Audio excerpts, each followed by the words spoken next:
8वीं बोर्ड परीक्षा समाप्ति पश्चात तनाव मुक्त वातावरण निर्माण। स्थानीय विद्यालय राजकीय उच्च माध्यमिक विद्यालय पीठ के अध्यापक हर्षवर्धन सिंह चौहान पीठ ने बताया कि स्थानीय विद्यालय में 8वीं बोर्ड परीक्षा में करीब 300 छात्र छात्राओं ने भाग लिया।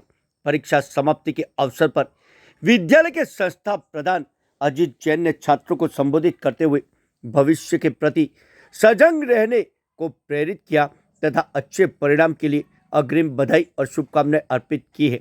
छात्रों को परीक्षा के पश्चात तनाव मुक्त व भय रहित करने के लिए विभिन्न लोकगीतों, टीमली गरबा, गैर नृत्य व प्रेरणादायक गीतों की धुन पर नृत्य का आनंद लिया।